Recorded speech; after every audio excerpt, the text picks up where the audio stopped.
সাধু ব্যক্তি তারা কি করে না, তারা কি করে গিয়ে ভক্তের কাছে কৃষ্ণ কথা প্রকাশ করবো এবং কৃষ্ণ কথা গিয়ে যদি আনন্দ প্রীতি লাভ করতে পারে তাহলে কি তাদের ভক্তি জন্মাবে, ভক্তি জন্মালে তারা ভগবত চরণে তাদের মতি বাড়বে। এই জন্য তারা কি করে সবসময় চেষ্টা করে।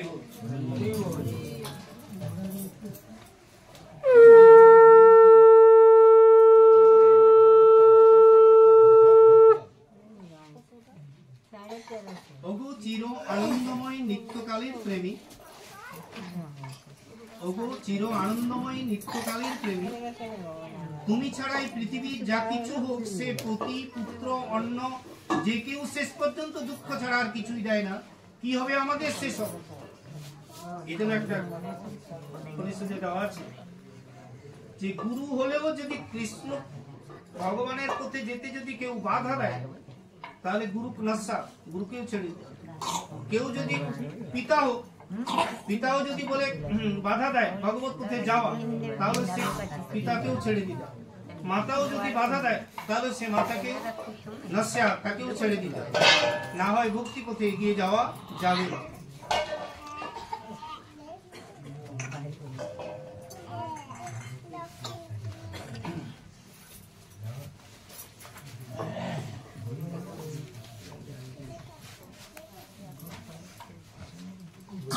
আমাদের প্রয়োজন একমাত্র তোমার প্রসন্ন।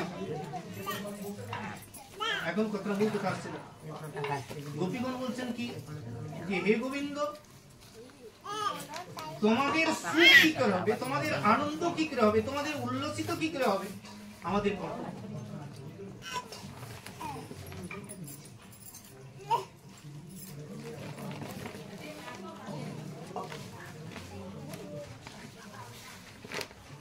তোমাদের প্রসন্নতা দেখলেই তো আমাদের প্রসন্নতা, তাই প্রার্থনা করছি তোমার কাছে হে পরমেশ্বর প্রসন্ন হও আমাদের প্রতি, তুমি আনন্দ চিত্তে তুমি আমাদের প্রতি প্রসন্ন হও।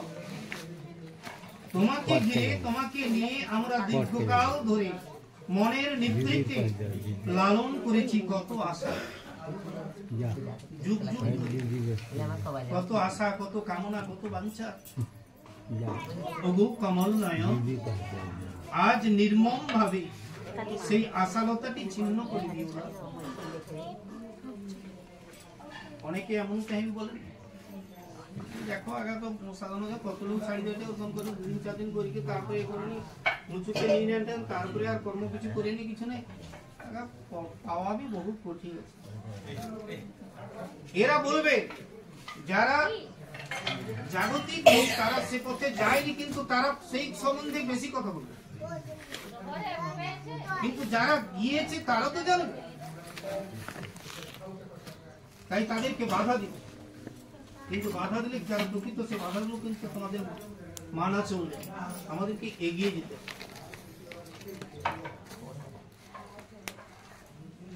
বিশ্বকবি রবীন্দ্রনাথ ঠাকুর এই জন্য লিখলেন চলাচল বাঁধা আছে অকুল পাতা, মানে চল অচল স্থাবর জঙ্গম সবকিছু একজনের চরণ বাঁধা আছে।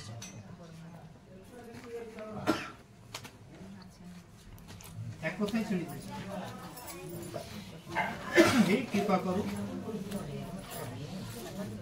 এতদিন তো আমাদের চিত্ত গৃহ সংসারে নিবিষ্ট ছিল, আর সেই জন্যই আমাদের হাত ও গৃহকর্মেই রত থাকতো। এই কদিনের আগে একটা ঘটনা বলছিল, প্রায় 10-12 দিন হয়ে গেল। একজন মহিলা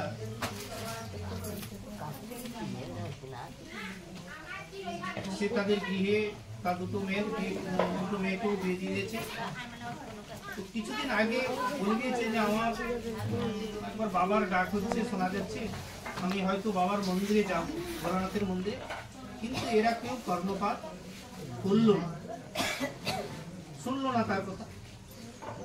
তো যেই মনে হয়েছে সকালে উঠলো, উঠে দিয়ে অনেক দূর থেকে, বাংলার কিছু দূরে অনেক দূর থেকে সে মহিলা একা একা চলে, কেমন হলো কি এসেছে বলা মুশকিল, সে হেঁটে হেঁটে বা কোনো গাড়ির মাধ্যমে কিসে এসেছে সেসব কিছু জানা নেই আমার। তবে চলে এসে গিয়ে কোথায় পৌঁছেছে না ভোলানাথের মন্দিরে চিত্রেশ্বরে গিয়ে সেখানে পড়ে আছে।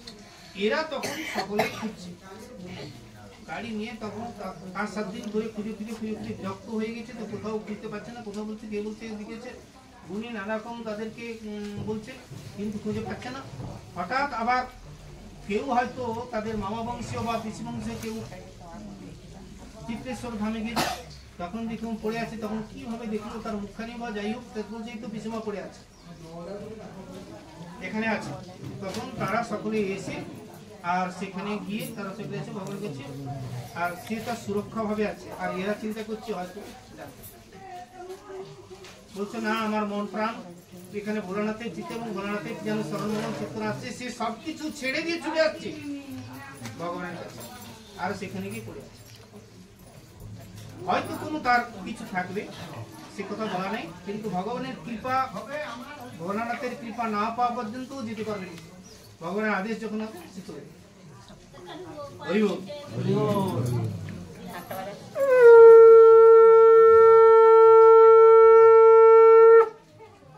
কিন্তু তুমি যে কেমন করে বিনা আয়াসে আমাদের চিত্ত হরণ করে নিলে জানি না, তার ফলে আমাদের পৃথিবী গেল পাল্টে। এখন আমরা যে জেনেছি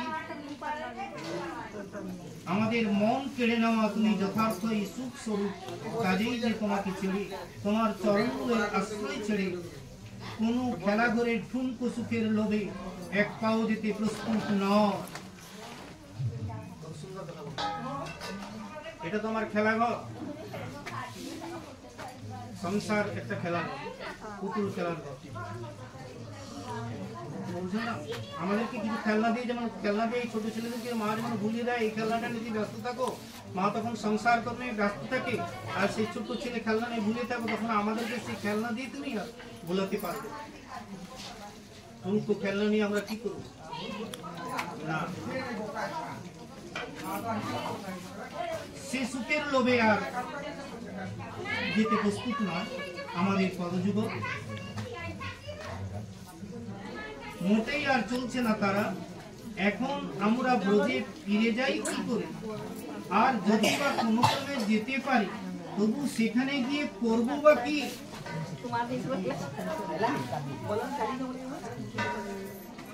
চিরমধুর প্রাণ সখা, তোমার মধুর হাসি, তোমার প্রিয় স্নিগ্ধ দৃষ্টিপাত, তোমার মোহন সঙ্গীত, সবই তো অনন্ত মাধুর্যের খনি।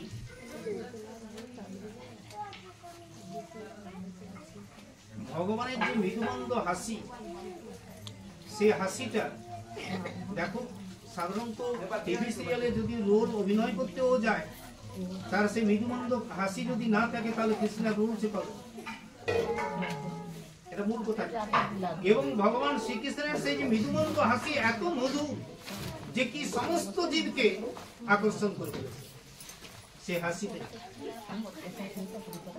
এবং তার যে নবকিশোর রূপটা, নটবর রূপটা এত সুন্দর, যোগমায়া যোগেশ্বরী ভোলানাথকে বলছেন ভোলানাথ আমার বড় ইচ্ছা করছে ভগবানের সেই রূপ মাধুর্যটাকে দর্শন, ঠিক আছে তুমি দর্শন করতে পারো, তবে ভগবান অন্তরে ডাকলেন, ভগবান দর্শনও দিলেন, ঠিক আছে যে প্রভু তুমি তোমার নবকিশোর রূপটা যেন চিরদিন থাকো, এটা আমি দর্শন করতে চাইবো এবং চিরদিন দর্শন করবো, ঠিক আছে কথা আছে, তাই হবে। মা তুমি তো যোগমায়া যোগেশ্বরী, লীলা পুষ্টিকারিণী, অতএব তোমার ইচ্ছেই তিনি নবকিশোর রূপেও রইলেন। সেই কথা চিরমধুর প্রাণ সখা, তোমার মধুর হাসি, তোমার প্রেম স্নিগ্ধ দৃষ্টিপাত, তোমার মোহন সঙ্গীত, সবই তো অনন্ত মাধুর্যের খনি। এই যে বড়টা শব্দ বলা বিশাল ব্যাপার। এই যে দৃষ্টিপাত কেন বলা হয় না, তার ইক্ষণ মাত্রে সমস্ত পাপ তাপ সে কি করেন দুই করেন। ভগবান যখন সব দৃষ্টিপাত করেন তখন সমস্ত জীবের পাপ তাপকে সে আকর্ষণ করি।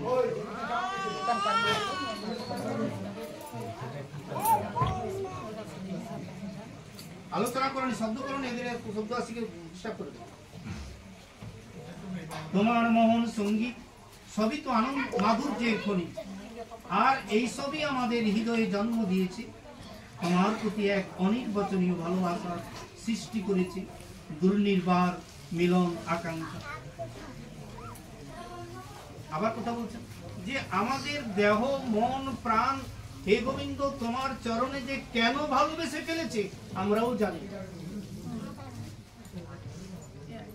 রাধারানী সে কথা বলতে, ওরে সখীগণ, ওরে ললিতে, আমি বারবার চেষ্টা করি ওই কানাই কথা যেন ভুলে যেতে, ওই বড় কষ্ট দেয়।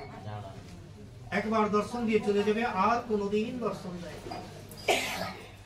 ওকে বল না একবার ভুলে যেতে। তখন ললিতে বলছেন, ওরে তুই ভুলতে পারবি না কেন? কানাইকে ভুলতে কি আছে? ওকে মনে স্মরণ করবি না। আমি মনে স্মরণ যদি নাও করি, আবার চলে আসি আমার মনে প্রাণে, আমার দেহে যেন আবদ্ধ হয়ে আছেন তিনি।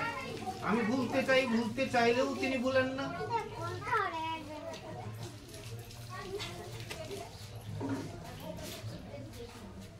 তত্ত্বমুখে যদি দেখা যায়, সো আরাধিকা রাধা, যিনি তাহার আরাধনা করেন তিনি রাধা স্বরূপা।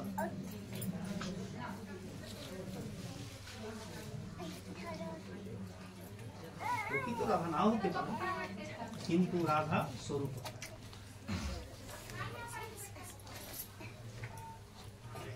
সবই আমাদের হৃদয়ে জন্ম দিয়েছে, তোমার প্রতি এক অনির্বচনীয় ভালোবাসা সৃষ্টি করেছে। দুনিবার মিলন আকাঙ্ক্ষা যা আগুন হয়ে পড়াচ্ছে আমাদের, এই আগুন নিভিয়ে দাও তুমি।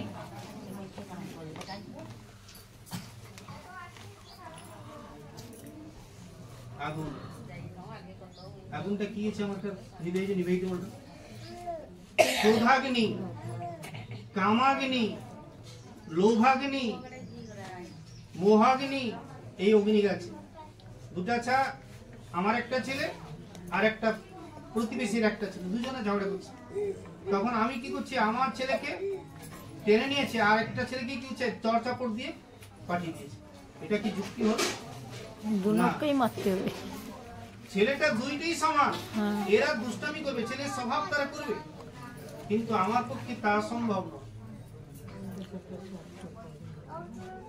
দুইজনকে বরং কথা বলে দিয়ে তুমি তোমার সন্তান নিয়েছো, তুমি যাও, তোমার বাড়িতে চলে যাও, সেটা হবে। কিন্তু যদি মারতে হয় দুইজনকে মারতে হবে, তোমার ছেলেকে আগে দিতে হবে, তারপর উপরে চলতে হবে।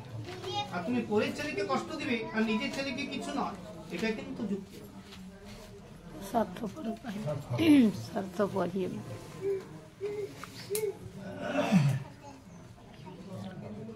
তাই ক্রোধাগ্নি, আমরা যেমন ক্রোধে যখন আমার অগ্নি শরীরের যে বৈশাখ আর অগ্নি আছে, সে অগ্নিতে জ্বলতে, যদি আমরা ক্ষুধার্ত যখন হয়ে যাই, তখন কি আমাদেরকে যত তুমি অমৃত কথা শুধু অমৃত বলো, তখন কিন্তু সেই ক্রোধাগ্নি জ্বলে পুড়ে ছারখার।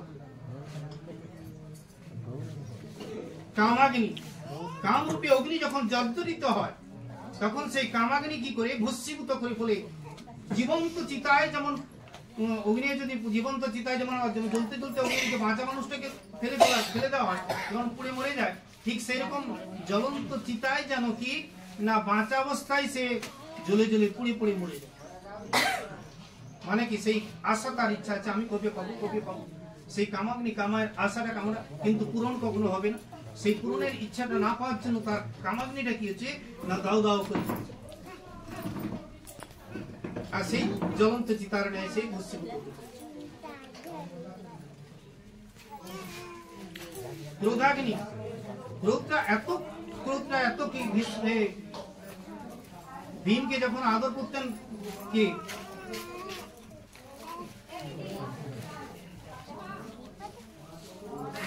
যখন ডাকলেন রাজা ধৃতরাষ্ট্র আলিঙ্গন করতে, যে কুন্তিকে করতে, ভগবান কিন্তু অন্তর্যামী জানলেন যে এত ক্রোধ আছে, যদি ওকে ভীমকে দেওয়া হয় তাহলে ভীম শেষ। একটা লোহার ভীমকে পাঠিয়ে দিলেন তার কাছে, দিয়ে তাকেও তার যে বলছিল ক্রোধাগ্নি ছিল, সেই ক্রোধাগ্নি তাকেও একদম শেষ করে।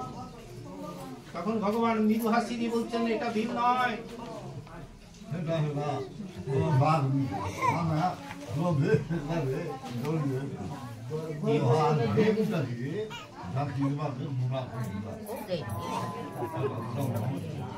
এত ক্রোধাগ্নি।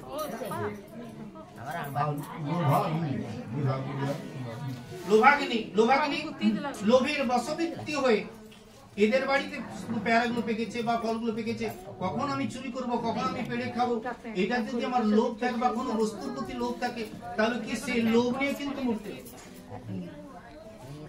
এই জন্য বলা আছে লোভটা থাকে যেন কি না হরি কথা গুণে, কৃষ্ণ কথা গুণে লোভটা, লোভটা একমাত্র কৃষ্ণ কথাই যেন, তবে কি আনন্দ পাবে। এগুলো হচ্ছে ক্রোধাগ্নি।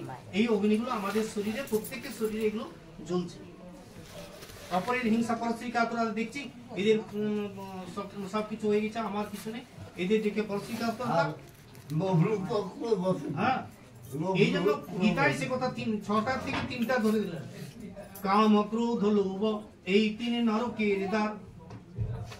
এই 6টার মধ্যে 3 জনকে টেনে আনলেন, যে কাম ক্রোধ লোভ। কামনা যদি থাকে, কামনা না পেলে কি, বস্তুটা যদি না পাও তাহলে কি হবে? ক্রোধ হবে। ক্রোধ হলে তখন কি লোভ রয়েছে সেখানে, তখন কি হবে না শেষে আত্মশান্তি। কাম ক্রোধ লোভ এই 3 নরকের দ্বার।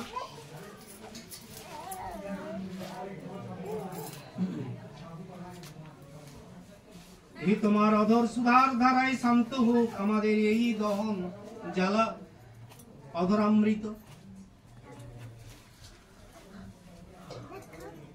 অনেক অনেক বিজ্ঞ পুরুষ যারা সাধু সন্তরা তারাও বলেছেন, কোথায় আমরা পড়েছি, একটা কুকুরকে যদি বাড়িতে পুষে রাখা হয়, সেই কুকুরের লালারস যেমন বেরিয়ে আসে, তাদের ভিতরেও একটা অমৃত আছে। সে অমৃত কিন্তু কাকেও দেয় না। যদি পোষা কুকুরও হয় তো বারবার শ্রদ্ধা করে উনি তাকে অনেক ভালো মন্দ খাওয়ায়, করে, কিন্তু যখনই বলবে যে একটু দে তো আমার, সে লালারসটা চলে আসতে থাকবে এমন ভাবে, কিন্তু সে সঙ্গে সঙ্গে টেনে নিবে, একটু বিন্দুও পড়বে, সে অমৃত পাওয়া যাবে না, কিছুতেই না।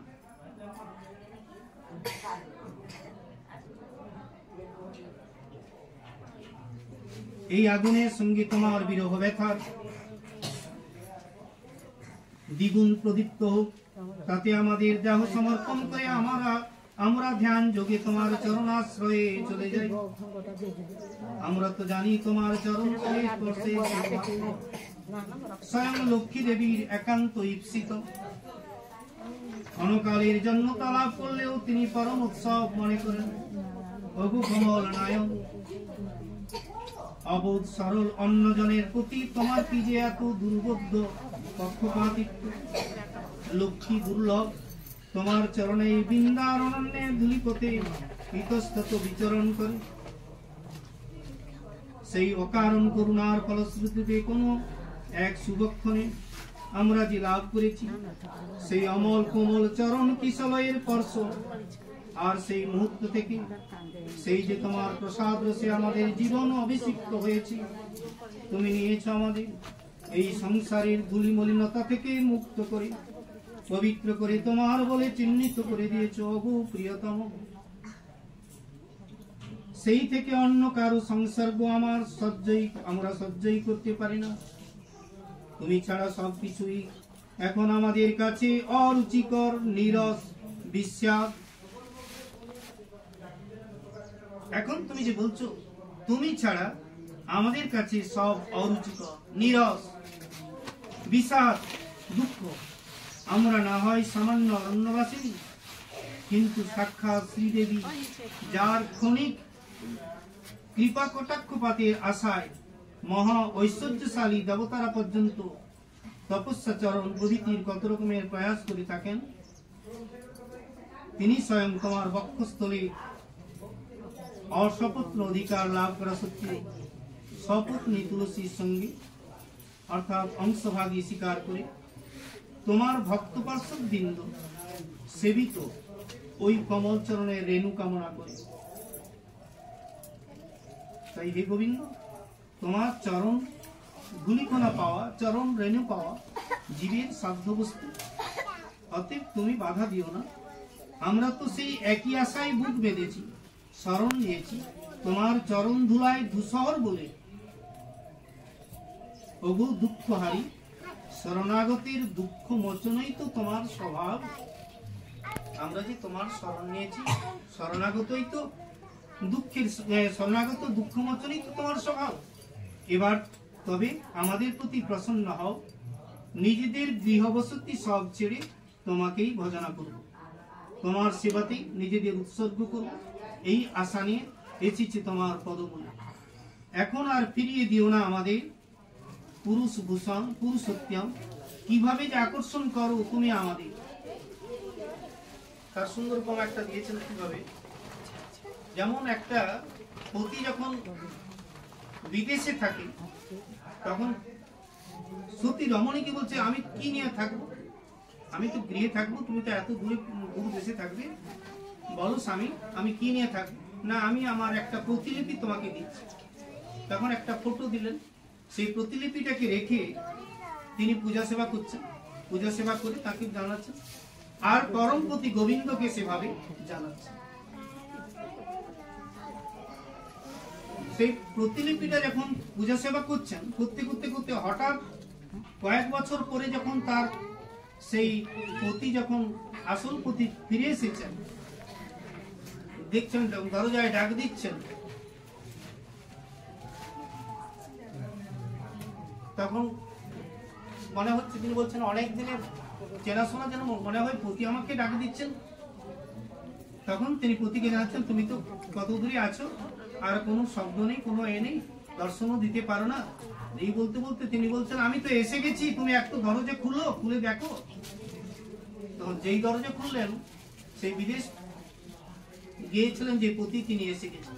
তখন সেই পতির চরণ ধুলা ধৌত করে তাকে সুন্দরভাবে খাদ্য দিয়ে তার সঙ্গে অনেক কথা বললেন, কিভাবে আছো, কি কষ্ট দুঃখ, তিনি সবকিছু।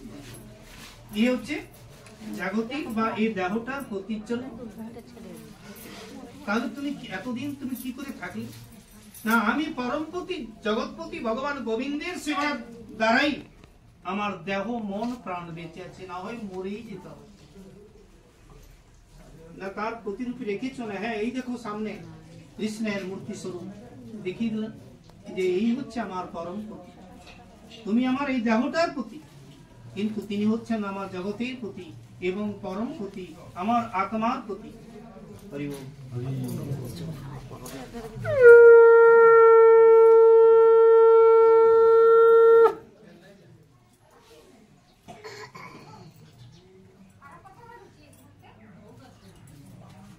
এই পুরুষ ভূষণ পুরুষোত্তম, কিভাবে যে আকর্ষণ করো তুমি আমাদের, তোমাদের ওই অপরূপ হাসি মাখা চাহনি পাগল করে দেয় আমাদের। কৃষ্ণ শব্দটা দুটো, ত্রিবর্ণে উৎকৃষ্ট, স্নপত্যয়ে আকর্ষণ। ভগবান কি করেন না সমস্ত জীবের হৃদয়ে ভক্তি শুদ্ধ করে, ভক্তি চিত্তটাকে বা চিত্তকে পরিমার্জিত করে যখন পরিশুদ্ধ করেন, পরিশুদ্ধ করে কি করেন না তার হৃদয় মন্দিরে আকর্ষণ করে টেনে আসেন তার নিজের দিকে। উৎকৃষ্ট ভাবে আকর্ষণ তার রয়েছে, তার নাকি জগতের জীব আকর্ষিত হয়ে যায় তার লীলা, তার নাম, তার গুণ, তার মাধুর্য, তার প্রসাদে। আমরা একটু প্রসাদ পেলে তো আনন্দ অনুভব করি। জগন্নাথের প্রসাদ আজও পুরী ধামে রয়েছেন, মহাপ্রসাদ রূপে পরিগণিত হচ্ছে। যদি আছে সাদ করিতে আশা, গোবিন্দে নৈবেদ্য কর শ্রী মহাপ্রসাদ। যার আস্বাদনে নিখিল ভুবনে, গ্রাসে গ্রাসে ভক্ত লভেরে প্রসাদ। যদি আছে করিতে আশা, গোবিন্দে নৈবেদ্য কর শ্রী মহাপ্রসাদ। আজ দেশ দেশান্তর বিদেশ থেকে ছুটে আসছে সেই মহাপ্রসাদ পাওয়ার জন্য। হরি বল। অপরূপ করুণাতা, তোমার অপরূপ হাসি মাখা চাহনি পাগল করে দেয় আমাদের। তোমাকে পাওয়ার তীব্র আকাঙ্ক্ষা আমাদের দগ্ধ করেছে আগুনের মতো। এর থেকে রক্ষা করো তুমি আমাদের, তোমার দাসী করি। তোমাকে সেবার অধিকার দিয়ে সত্যি কথা বলতে কি তোমার গুণ, গরিমা, ঐশ্বর্য, মাধুর্য, মাহাত্ম্য ইত্যাদি বিচার বিবেচনায় প্রয়োজন বা অবকাশও আমাদের হয়।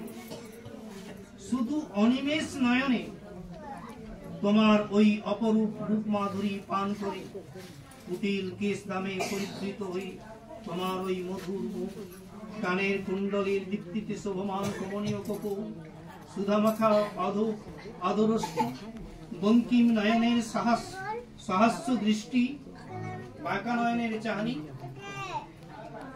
শরণাপন্নকে অভয় দানকারী বাহু যুগল, লক্ষ্মীর নিত্য বিলাস ভূমি, তোমার বিস্তৃত বক্ষপট, এই সব থেকেই আমরা বিকিয়ে গেছি তোমার পায়ে চিরকালের মতো। হে গোবিন্দ, আমরা বিকিয়ে গেছি তোমার পায়ে চিরকালের মতো, তোমার দাসী হয়ে গেছি আমরা। অন্যদিকে বোঝাচ্ছে না, ইন্দ্রিয়ের দ্বার দিয়ে কোনো অতীন্দ্রিয়ের আস্বাদ এনে দাও, যে তুমি বাঁশিতে তোমার কি কান বাজে, কোন অলৌকিক সুরের মূর্ছনা শ্রবণ পথে প্রবেশ করে যা মনির মানসকেও করে তোলে চঞ্চল।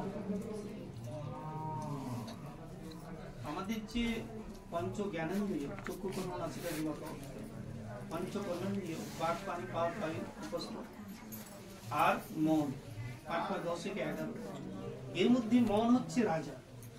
মন কি করে না ইন্দ্রিয়ের দ্বার দিয়ে কোনো অতীন্দ্রিয়ের আস্বাদ এনে দাও। এই যে 10টা ইন্দ্রিয়ের দ্বারগুলো, এরা কি করে না সবসময় কামনা বাসনা জর্জরিত করে তারা টেনে নিয়ে যায় নরকের দ্বার, কিন্তু তারা ঠিকভাবে আসতে পারে না। বাঁশির সুরেও সেরকম আছে, কি করে না যারা ব্যাদ তারাও সে বাঁশি বাজায়, কিন্তু বাঁশি বাজিয়ে কি করে সুন্দর করে মোহিত করে দেয় কাদেরকে না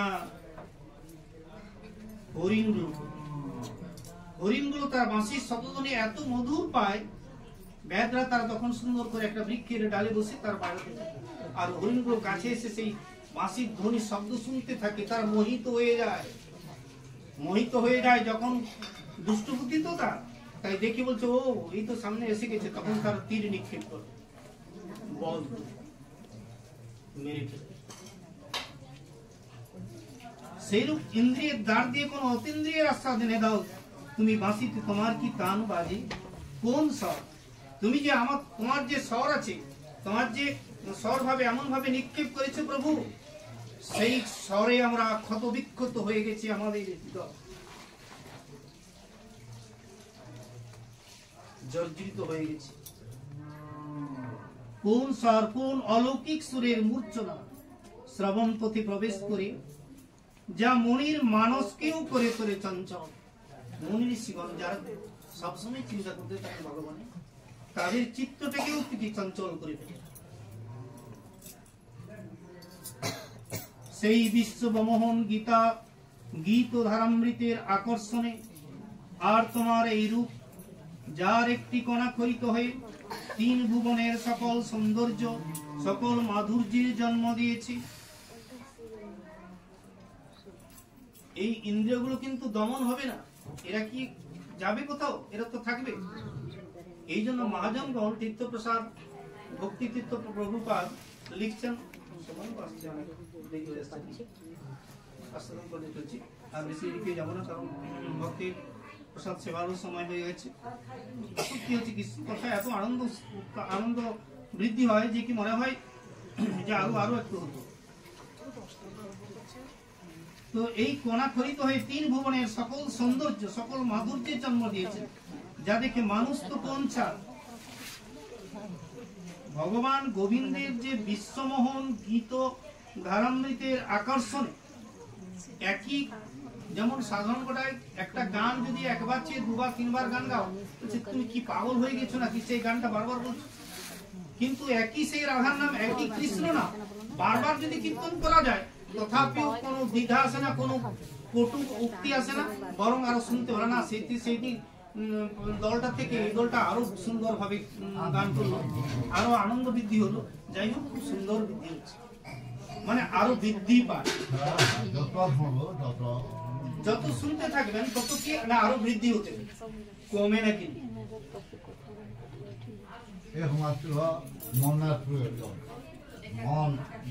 এই জন্য বললেন বস নয় হে মন ইন্দ্রিয়ের অগম সতত কুপথে করে আকর্ষণ। বস নয় হে মন ইন্দ্রিয়ের অগম সতত কুপথে করে আকর্ষণ। তবু কৃপা কনা দিয়া মোরে উদ্ধারিয়া রাখো তব যশ এ সংসারে। প্রেমের সাগর প্রভু বিশ্বম্বর করুণা কর আমারে। হে গোবিন্দ তোমার অসীম কৃপা অনন্ত কৃপা রয়েছে, একটু বিকনা কৃপা বলেছেন, একটু কৃপা যদি দাও কি হবে না তোমার যশ হবে, তোমার খ্যাতি হবে, তোমার গুণ তোমাকে সকলে ভালোবাসবে, তোমার গুণ বাড়বে, তোমার খ্যাতি যশ বাড়বে, আমার কিছু হবে না প্রভু, তুমি একটু কৃপা করো, একটু কণা দাও আমাকে। তিন ভুবনের সকল সৌন্দর্য সকল মাধুর্যে জন্ম দিয়েছ, যা দেখে মানুষ তো কোনছা গোবিন্দ থেকে শুরু করে সকল পশু মানে গাভীগণ থেকে শুরু করে সকল পশু পাখি এমনকি বৃক্ষরাজ পর্যন্ত পুলকিত রোমাঞ্চিত হয়ে ওঠে। স্থূল দর্শনেন্দ্রিয় তা প্রত্যক্ষ করে লৌকিক ধর্মে তথা কথিত সাধু আচারের পথ থেকে ভ্রষ্ট। ও শেষ হয়ে আসছে, একটু অপেক্ষা করুন আর সামান্য না হয়ে নেবে এমন কেউ আছে, কোন স্ত্রী কোন পুরুষ লোকাতীতের আহ্বান যার কাছে এসে পৌঁছেছে তাকে বাঁধবে কোন লোকাচার? আমরা নিশ্চিত ভাবে জানি যে যেমন ভগবান আদি পুরুষ গোবিন্দ এবং তার বিলাস মূর্তি নারায়ণ সুরলোকী রক্ষাকর্তা, তেমনি তুমি এই ব্রজভূমির সকল ভয় সকল দুঃখ হরণের জন্যই আবির্ভাব হয়েছে প্রভু। আমরা এই বিষয়ে অজস্র প্রমাণ পেয়েছি, বিশেষ করে দিন দুঃখী অসহায়ের প্রতি তোমার অসীম কৃপা। ওগো আর্তবান্ধব আমরা যে একান্ত কাতর নিত্যংশ অসর, তোমার এই মঙ্গলময় করকমলের অভয় স্পর্শ দাও। তোমার শ্রী আমাদের তপ্তপক্ষী, তোমার এই দাসীদের হৃদয় জ্বালা শান্ত হোক। শ্রী সুপবাচ সুখদেব বললেন, হে গোপাঙ্গনাদের এই ব্যতীত ব্যাকুল আরতি ভরা নিবেদন ভগবানের হৃদয়ে কৃপার উদ্বেগ ঘটালো। তিনি তখন যোগেশ্বরের গণের ঈশ্বর আত্মারাম আপনাতে আমি আনন্দমগ্ন। তার সুখ বা আনন্দ কোনো বাহ্য বস্তুর উপর নির্ভরশীল নয়, তথাপি তিনি ভক্তগণের প্রার্থনা পূরণ কল্পে সদয় হাসিতে নিজের অনুমোদন জ্ঞাপন করে তাদের অভিপ্সিত আনন্দ দানে প্রবৃত্ত হলেন। তখন আর কিছু বলতে পারছেন না, তখন নিস্তব্ধ নীরব হয়ে গেছেন ভগবান গোবিন্দ। কি করে আর বলবেন, আর বলার কিছু নেই। তখন তিনি নিজের সমস্ত আচরণ ভাবভঙ্গি গোপীগণের ইচ্ছার অনুকূল করে দিলেন। অর্থাৎ গোপীগণ তাকে যেভাবে পেতে চাইছিলেন, তার কাছ থেকে যে ব্যবহার আকাঙ্ক্ষা করেছিলেন, ভগবান সেই মতোই আচরণ করতে লাগলেন। যদিও তার অখণ্ড এক রসস্বরূপতার এতে কোনো হানি হলো না, তিনি অচ্যুতই রইলেন। প্রসন্ন হাস্যে উদ্ভাসিত তার মুখে কুন্দকলি সদৃশ দন্ত পক্ষী দীপ্তি বিস্তার করেছিল। গোপীরা তাদের নয়নানন্দ স্বরূপ তাকে প্রাণ ভরে দেখে রইলেন। তার স্নিগ্ধ কটাক্ষ পাতে তাদের প্রতি ভগবানের গভীর অনুরাগ প্রকাশ পাচ্ছিল। এই অনন্য নিষ্ঠপ্রীতি রসের অনুভবে গোপীদের মুখ কমলগুলি আনন্দোৎফুল্ল হয়ে উঠেছিল। চারপাশে তাদের দ্বারা পরিবেষ্টিত হয়ে তিনি তখন তারকারাজি পরিবৃত চন্দ্রের মতো শোভা পাচ্ছিলেন। শত শত গোপবনী তার মধ্যে ভগবান তখন যুতপতি রূপে বিরাজ করেছিলেন। গোপাঙ্গনারা সুস্বরে তাঁর কীর্তিগাথা গান করেছিলেন। আবার তিনি গানের মাধ্যমে তাদের প্রেম মাহাত্ম্য খ্যাপন করেছিলেন। গলায় বৈজয়ন্তী মালা ধারণ করেছেন। বৈজয়ন্তী মালা বলতে কি, একটা কথা বলে দিচ্ছি, 5টা ফুলে যে ফুলগুলো গোবিন্দ চরণের সেবায় লাগে, সেই ফুলগুলো গেঁথে যে মালাটা তৈরি করা হয় তাকে বলা হয় বৈজয়ন্তী মালা। এবং সেটা হাঁটু পর্যন্ত যাবে আর নিচে নামবে না। এইভাবে গোপীগণকে সঙ্গে নিয়ে তিনি বনভূমির শোভা বর্ধন করে বিচরণ করে লাগলেন। ক্রমে তারা যমুনার হিম শীতল বালুকাযুক্তে তটভূমিতে এসে উপস্থিত হলেন। সেখানে নদীর তরঙ্গের উপর দিয়ে বয়ে এসেছিল সুখস্পর্শ বায়ু। রাত্রে প্রস্ফুটিত কুমুদ ফুলের সুগন্ধে তা ছিল আমোদিত।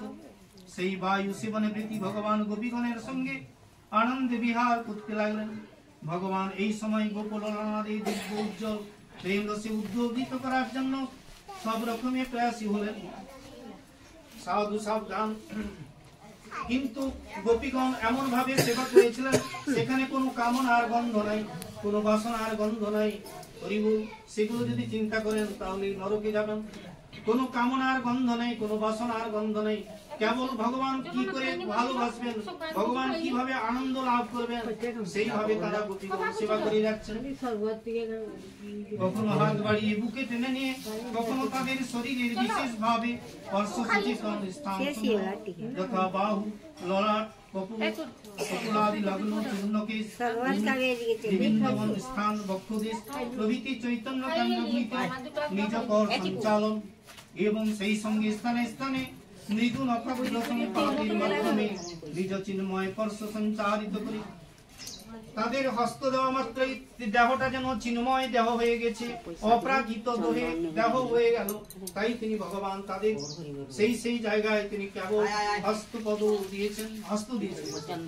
তাদের তনুসমূহের ভাগবতী সত্তার পূর্ণ উন্মেষণ সম্পাদন করেছেন। লীলাভঙ্গিময় দৃষ্টিপাত এবং অলোক সুন্দর হাসির প্রেরণায় সেই ব্রজ সুন্দরীদের অপ্রাকৃত অনঙ্গ চেতনার উন্মুখীকরণ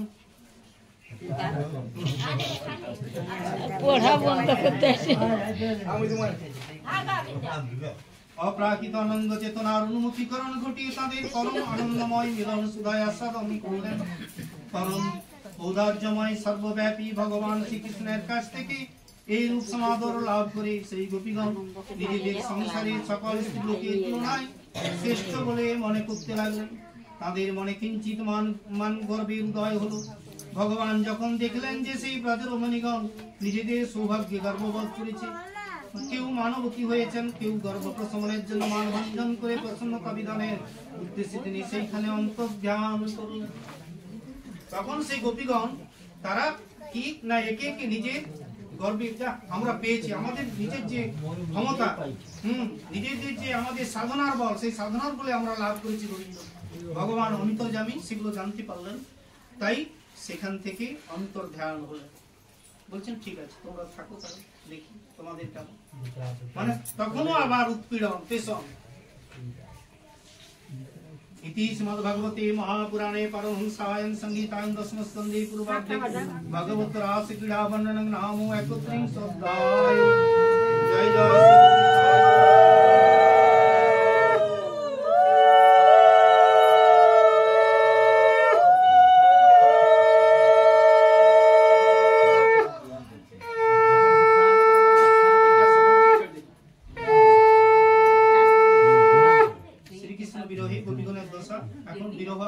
বিরহ অবস্থা কঠিন। এটা সাধারণ সন্ধ্যার সময় হবে, বাকি যেটা আছে আজ তো রাত পূর্ণিমার দিন, এটা রাত্রে শোনাবেন। শ্রী সুগবাচ অন্তহিতে ভগবতী সহসেন জঙ্গন অতুপাংস্ত চক্রন করিন্ন ইবুধাপতম। শ্রী সুখদেব বলেন, হে পরীক্ষিত, ভগবান এইভাবে সহসা অন্তহিত হয়ে ব্রজাঙ্গনারা যুদ্ধপতি ব্রজরাজকে হারিয়ে বসা হয় সেই শোচনীয় অবস্থা প্রাপ্ত হলেন। তাকে না দেখতে পেয়ে তারা বিরহ জ্বালায় দগ্ধ হতে লাগলেন। ভগবানকে পেয়ে যে আনন্দ পাচ্ছিল, যে আনন্দে উৎফুল্ল হয়ে উঠেছিলেন, আনন্দে মাতোয়ারা হয়ে গেছিলেন, যে আমাদের সাধনার বলে আমরা পেয়েছি গোবিন্দকে। কিন্তু ভগবান সেই নিজের সূক্ষ্ম অহংকারটাকে দূরীকরণ করার জন্য কি করলেন? অন্তর্ধান হলেন। এবং এরা তখন বিরহ অবস্থায় রইলেন। সেই বিরহটা আমাদের কিন্তু থাকা প্রয়োজন। বিরহ না থাকলে আনন্দ বাড়ে না।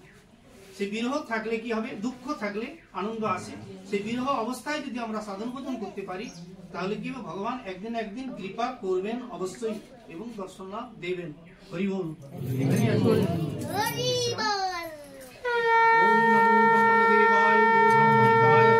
जगद्दीता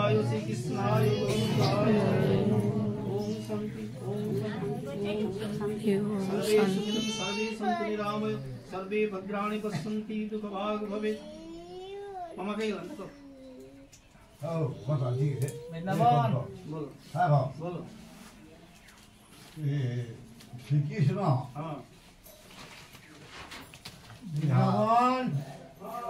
हाँ ये बड़ो ना से बड़ो पिंदा बड़ो ना सुरखोक ना छोटो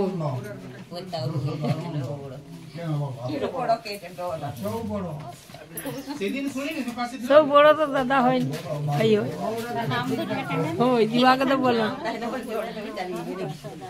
বসুদেব নন্দন আমটা ধরি के तक তপস্যা করছিল বহু কষ্ট দিকে বহু মানে কি সুতপা এবং পৃষ্ণি পৃষ্ণি এবং সুতপাইকে তারা বহু কষ্ট করছিল হ্যাঁ ধরিকে তার পাইছেন কি না তার কাছে নারায়ণ আদেশ চতুর্ভুজ রূপকে পাওয়ার নেই আর এদিকে নন্দনন্দন শ্রীকৃষ্ণ যে আসলেন নন্দমন্দিরে মা যশোদা তারা ধরাধরুন হয়ে মানে কখন তপস্যা করছেন নন্দন ভগবান শ্রীকৃষ্ণকে পাওয়া তো ভগবান শ্রীকৃষ্ণ পাওয়া দুই ধারে আসলাম সেধারে বি আসিছেন এধারে বি আসিছেন তো অবতারী কৃষ্ণ যখন আসেন আর যত যত অবতার আসিয়া মিলে তখন অবতারী ভাবে এই তো নারায়ণ তো অবতার স্বরূপে বি তখন এ আসিক অবতার আসিকি যখন নিলেন বসুদেব তখন সে অবতারী কৃষ্ণের সঙ্গে মিলিত হইলেন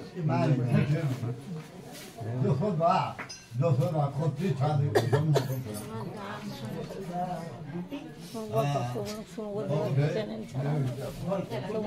সুতা তো বলা হয় সুতা গোটাই গোবিন্দ আর গোটাই যে মা যোগমায়া যোগেশ্বরী तत्वगान तत्वगान तत्वगान বসুদেব